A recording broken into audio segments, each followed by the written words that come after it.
റസൂലിന്റെ ഏറ്റവും വലിയൊരു കൊതിയായിരുന്നു കഅബയുടെ താക്കോല് കുറച്ചു നേരം കയ്യിൽ പിടിക്കാന്ന് തൊടാൻ വേണ്ടിയിട്ട്. അതിന്റെ ഉടമസ്ഥരായ ഒരു കുടുംബമുണ്ട്. അതിൽപ്പെട്ട ഒരാളുടെ കയ്യിലാണ് ഇപ്പോ ആ താക്കോലുള്ളത്. അയാളോട് ചെന്നിട്ട് ചോദിച്ചു, ആ താക്കോല് കുറച്ചു നേരം എനിക്കൊന്ന് തരുമോ?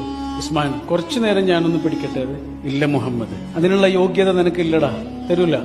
റസൂല് പിന്നെയും ചോദിച്ചു, കുറച്ചു നേരം, തൊടാനാണ്. അള്ളാഹുവിന്റെ ഭവനമാണ്, ആദി പ്രവാചകന്മാർ കടന്നുപോയ പാതകള്, അവർ പണിത വീട്, അതിന്റെ താക്കോലല്ലേ, കുറച്ചു നേരം ഞാനൊന്ന് പിടിക്കട്ടെ. തരൂല മുഹമ്മദേ, നിനക്കതിനുള്ള യോഗ്യത ഇല്ലടാ. ആടുമേച്ച് നടന്ന ഒരുത്തൻ, ഇടയബാലനായി കടന്നുപോയ ഒരുത്തൻ ഇപ്പൊ എന്റെ അടുത്ത് വന്നിട്ട് താക്കോല് ചോദിക്കുക, തരൂല. നബി ഇങ്ങനെ നിന്നിട്ട് വളരെ ശാന്തമായി അദ്ദേഹത്തോട് പറഞ്ഞു, അതെന്റെ കയ്യിൽ എത്തുന്നൊരു ദിവസമുണ്ട് ഉസ്മാൻ, ഈ താക്കോല് എന്റെ കയ്യിൽ എത്തുന്നൊരു ദിവസമുണ്ട്, അന്നത് എന്ത് ചെയ്യണമെന്ന് ഞാൻ തീരുമാനിക്കും. ഇല്ല മുഹമ്മദ്, അങ്ങനെ ഒരു ദിവസം ഉണ്ടാവില്ല. അങ്ങനെ ഒരു ദിവസം എങ്ങാനും ഉണ്ടായാൽ അത് അറേബ്യയുടെയും ഖുറൈശികളുടെയും അവസാനമായിരിക്കും. അതൊന്നുമല്ല. അറബികളും ഖുറൈശികളും അന്ന് നല്ല നിലയിൽ തന്നെ ആയിരിക്കും. പക്ഷെ താക്കോൽ എന്റെ കയ്യിലെത്തും. മക്ക വിജയത്തിന്റെ ദിവസം ആ നാടിന്റെ ഭരണം മുഴുവനും പ്രവാചക തിരുമേനിയുടെ കയ്യിലാ.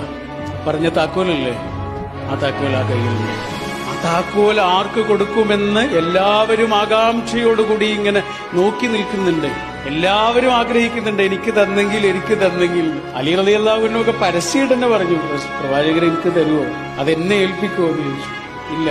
അവിടെ കൂടിയ ആയിരക്കണക്കിന് മനുഷ്യരിൽ നിന്ന് ഒരാളെ ഇങ്ങനെ വിളിച്ചു, എന്റെ കയ്യിലേക്ക്, ഉസ്മാൻ ഇബ്നു തൽഹ. നമ്മൾ പറയൂലേ, എനിക്കൊരു അവസരം കിട്ടട്ടെ, ഞാൻ കാണിച്ചു തരാം. ഇങ്ങനെ പറയൂലേ. റസൂൽ പഠിപ്പിക്കുകയാണ്, ഒരവസരം കിട്ടുന്നത് വരെ കാത്തിരിക്കണം. Download ShareChat.